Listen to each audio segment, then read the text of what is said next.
Cour suprême, Monsieur le procureur général près la dite Cour, Monsieur le premier président de la Cour des comptes, Monsieur le procureur général près la dite Cour, honorables députés, Monsieur le médiateur de la République, Monsieur le président de la Commission électorale nationale autonome, Monsieur le président du Conseil national de régulation de l'audiovisuel, Excellences, Mesdames, Messieurs les ambassadeurs et chefs de mission diplomatique, Messieurs les officiers généraux, Mesdames, Messieurs les anciens chefs de la juridiction suprême, Mesdames, Messieurs les recteurs, doyens et professeurs d'université, Monsieur le bâtonnier de l'ordre des avocats,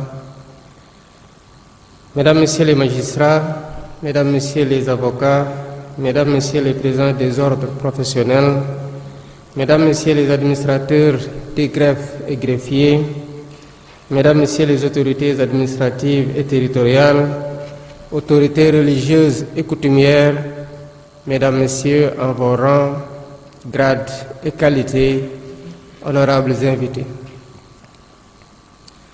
C'est avec un plaisir renouvelé que je préside pour la deuxième fois depuis mon accession à la magistrature suprême la cérémonie officielle de rentrée des cours et tribunaux. Loin d'être un rituel institutionnel inscrit dans la chronologie républicaine, elle est un moment fort de communion, de réflexion et d'introspection avec les acteurs de la justice. Celle de l'année 2026 intervient à un tournant décisif où l'on scrute les horizons possibles de la consolidation de notre démocratie, du renforcement de nos institutions judiciaires, de l'ancrage de l'indépendance de la justice et de la modernisation de celle-ci. Le peuple attentif et impatient vous jauge, s'interroge, doute et critique. C'est là son droit le plus absolu, puisque la justice est rendue en son nom et qu'elle lui appartient en dernier ressort. Notre responsabilité collective est donc de rassurer, d'expliquer, de convaincre, de dire clairement où nous en sommes, ce que nous voulons transformer et comment nous entendons corriger les insuffisances, combler les retards et répondre en profondeur aux attentes légitimes des populations. Refonder la justice n'est pas une option. C'est une exigence morale, institutionnelle et démocratique au regard des sacrifices consentis par notre peuple pour accéder à une troisième alternance démocratique, saluée et magnifiée bien au-delà de nos frontières. Cette entreprise d'évaluation et de réforme prospective a été entamée dès les premiers jours de mon mandat par les assises de la justice qui ont abouti à des recommandations phares dont le processus de mise en œuvre est déjà amorcé. Ces réformes sont nombreuses. Toutefois, elles ont toutes pour dénominateur commun le respect du contrat de gouvernance confié par le peuple pour consolider durablement l'état de droit. Mesdames, Messieurs, l'ambition de transformation numérique est au cœur du projet de société qui découle de ce contrat de gouvernance avec le peuple. Elle constitue aujourd'hui un pilier essentiel de la modernisation de l'action publique. Dans le secteur judiciaire, elle répond à des enjeux majeurs d'efficacité, de célérité, de transparence, de sécurité juridique et de respect des droits fondamentaux. Le juge, garant des libertés et pilier de l'état de droit, se trouve désormais au cœur d'un environnement numérique en constante évolution, marqué par la dématérialisation des procédures, la gestion électronique de l'information judiciaire et l'émergence de nouveaux outils technologiques d'aide au pilotage et à la décision. C'est dans ce contexte que le thème de cette rentrée solennelle, le juge face aux défis du numérique, a été retenu. Il met en lumière l'un des défis majeurs du XXIe siècle, caractérisé par l'essor fulgurant des technologies de l'information et de la communication, désormais amplifiée par l'irruption de l'intelligence artificielle. Cette révolution technologique transforme profondément nos institutions, nos méthodes de travail, nos cultures professionnelles et nos rapports sociaux. Le juge, en tant qu'acteur central de la justice, ne saurait s'en abstraire. Son office, son rôle, ses pratiques en subissent déjà et continueront d'en subir les effets. En effet, l'Internet, les courriels, les messageries instantanées, les moteurs de recherche, l'archivage électronique, les scanners sont devenus de moyens courants de communication et de travail indispensables pour le juge. Dès lors, une question fondamentale se pose. Le tout numérique peut-il s'accorder avec les exigences cardinales de l'acte de juger? L'indépendance, l'impartialité, la réserve, la loyauté, le secret des délibérations, la probité, la dignité. Mesdames, Messieurs, cette interrogation en appelle d'autres.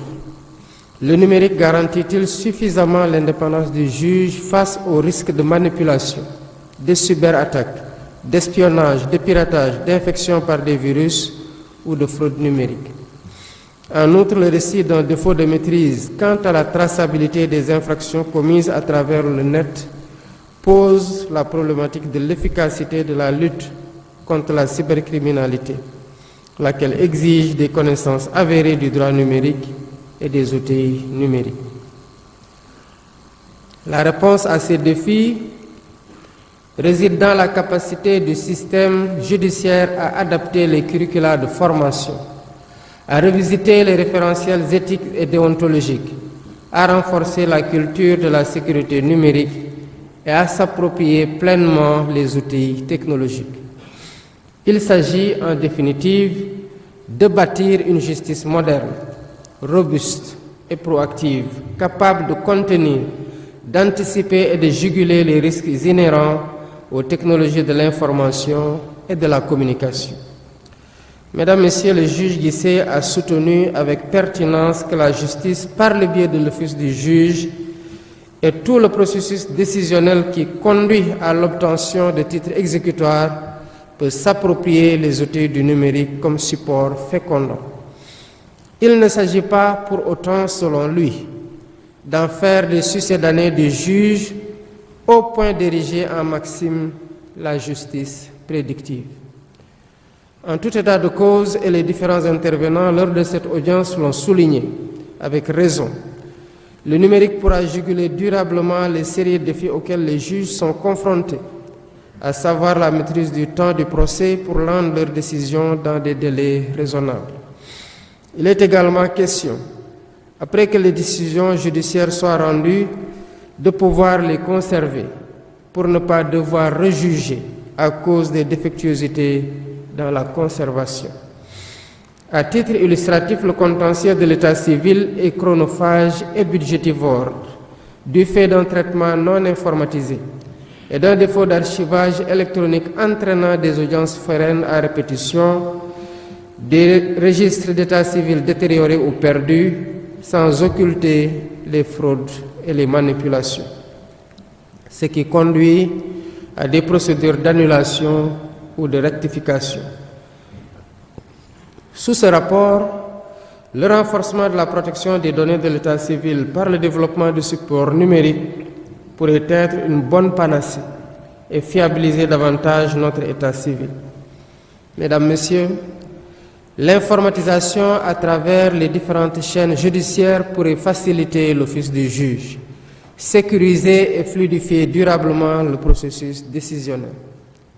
Elle est à la base d'une bonne dématérialisation, aboutissant à un recueil et une conservation numérique des données statistiques, une accessibilité plus grande dans la consultation de la jurisprudence, une élaboration plus commode des pièces d'exécution des peines et une disponibilité plus rapide des décisions de justice. Les expériences positives d'usage du numérique au niveau des différentes juridictions, Cour suprême, tribunaux de grande instance de Kaolack, Thiès, Pikine, Guédiawaye et Dakar, tribunal de commerce hors classe de Dakar, dont certaines ont été évoquées par le premier président de la Cour suprême, le procureur général près la cour, dite cour et le juge Guisset méritent d'être évalués, consolidés et partagés le cas échéant. Dans une perspective plus large, le ministère de la Justice envisage de déployer une architecture numérique cohérente dont la pierre angulaire est la plateforme e-justice, assurant la dématérialisation intégrale des procédures civiles et pénales tout en mettant à la disposition des magistrats des outils performants de suivi et de traçabilité. Ce dispositif est complété par la plateforme e-service qui facilite l'accès des usagers aux actes judiciaires en ligne, réduisant ainsi les délais de traitement et la congestion des juridictions. Dans une logique d'intégration nationale, l'interopérabilité avec le guichet unique de l'État permet d'harmoniser le parcours de l'usager au sein d'un service public numérique global. Mesdames, Messieurs, la modernisation vise également des secteurs spécifiques, notamment la digitalisation du casier judiciaire, qui dématérialise l'ensemble du processus de gestion et de délivrance des bulletins, en vue de réduire significativement les délais, de renforcer la fiabilité des actes et de sécuriser les données et les flux d'informations. La digitalisation de la gestion des maisons d'arrêt et de correction permet aux juges de l'application des peines et aux juges d'instruction, notamment, un suivi plus rigoureux, plus humain et plus transparent de la détention. En matière de protection sociale, le projet de digitalisation de la justice juvénile favorise une meilleure coordination entre les acteurs de la chaîne de protection des mineurs et renforce l'approche éducative et sociale de la justice des mineurs.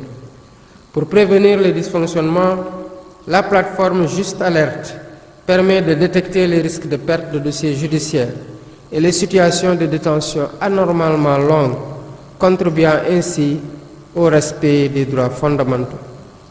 Ces dispositifs sont soutenus par la mise en place d'une bibliothèque numérique judiciaire, centralisant les textes, la doctrine et la jurisprudence afin d'appuyer le travail intellectuel et décisionnel du juge. Enfin, ces avancées reposent sur un renforcement substantiel des infrastructures numériques, incluant le déploiement de mini-data centers, l'interconnexion sécurisée des juridictions et une politique structurée de formation continue destinée à accompagner l'ensemble des acteurs judiciaires dans cette mutation historique.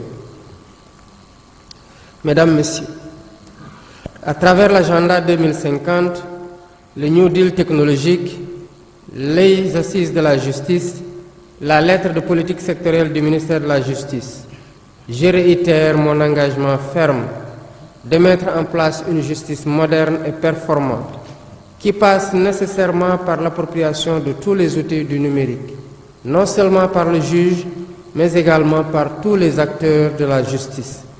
Cela est d'autant plus impérieux que nous vivons dans un monde interconnecté qui nous impose son rythme. Tous les États, les institutions ainsi que leur administration qui refusent de s'y plier seront laissés inéluctablement en rade et risquent par conséquent d'être rapidement submergés et dépassés. Par ailleurs, il faut relever que dans l'entreprise de modernisation de la justice, le juge n'agit pas seul.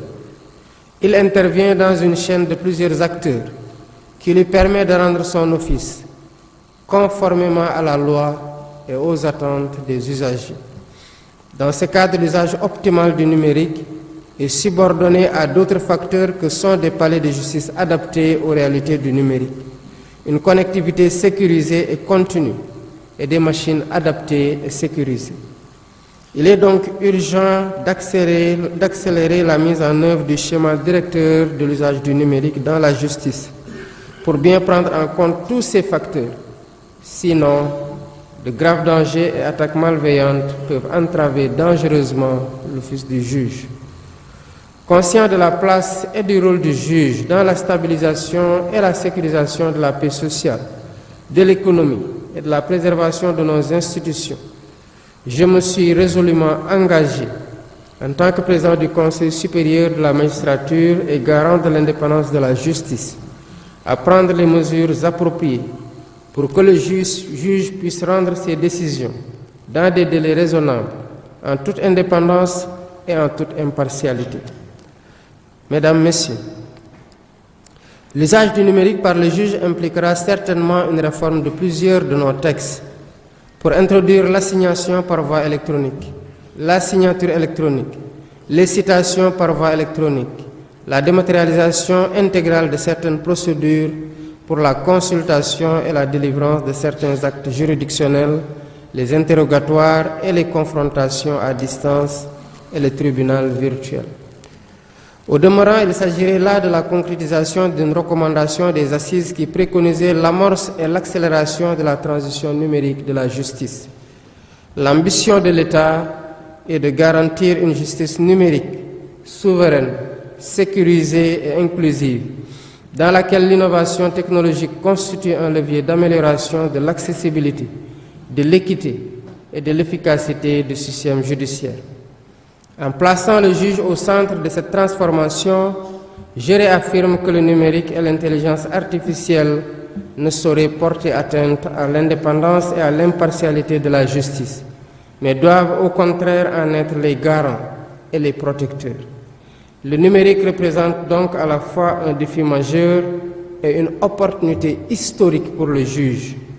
À travers les projets structurants engagés, le ministère de la Justice s'inscrit dans une dynamique de modernisation maîtrisée, plaçant le juge au cœur de la transformation tout en préservant l'essence, la noblesse et l'autorité de la fonction juridictionnelle. En félicitant les différents intervenants pour la qualité de leur discours et la pertinence de leur analyse, il ne me reste plus qu'à souhaiter une bonne et heureuse année 2026 à tous les membres de la compagnie judiciaire ainsi qu'à leurs familles. Je déclare ouverte l'année judiciaire 2026 et vous remercie de